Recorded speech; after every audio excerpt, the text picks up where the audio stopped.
এজাক বৰষুণ আহিছিল, লগতে গাজনি ঢেৰেকনি আহিছিল। আমাৰ এই বিস্তীৰ্ণ অমৰখাজান পথাৰত আমি গৰুবিলাক এৰাল দি থওঁ। ইতিমধ্যে এই বৰষুণজাকৰ অতি প্ৰবল বৰষুণৰ ফলত গৰুবিলাক আহি এই গছজোপাৰ তলতে বৰষুণৰ নীতিতাকে থাকিব বিচাৰিছিল। কিন্তু ঈশ্বৰৰ কি লীলা, এই গছজোপাৰ তলৰ আটাইখিনি গৰু, আমাৰ তিনি ঘৰৰ গৰু তিনিজনী, দুটা দমৰা আৰু এজনী গাই, গাভিনী গাই বজ্ৰপাত পৰি নিধন হয়। আমি অতি দুখ পাইছোঁ। আৰু আপোনালোক আহি আমাৰ এই নিউজ প্লাছ আৰু বি নিউজ ডিজিটেল আহি আমাৰ এই দুখ লগা অৱস্থাত এই অনুষ্ঠানটো প্ৰকাশ কৰাৰ কাৰণে আপোনালোকক ধন্যবাদ জ্ঞাপন কৰি আমি অতি দুখেৰে জনাইছোঁ যে আমাৰ গৰুধন নিধন হৈছে। গৰু কাৰ কাৰ আছিলে?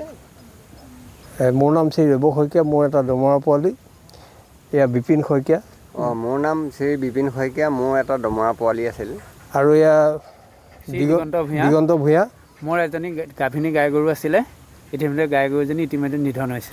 আমি ইতিমধ্যে আমাৰ লাটৰ গাঁওবুঢ়া, বগালমৰা ঠেঙাল চিটৰ লাটৰ গাঁওবুঢ়াই আমাৰ চক্ৰ বিষয়া বাইদেউক জনাইছে। বাইদেউৰ লগতে আমাৰ ভেটেনাৰী ডিপাৰ্টমেণ্টলৈও জনাইছে।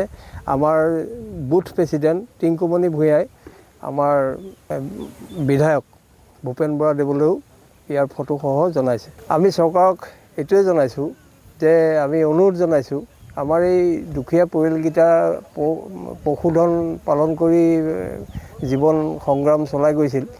এতিয়া আমি এই পশুধন হেৰুৱাত আমি যথেষ্ট ক্ষতি হৈছে।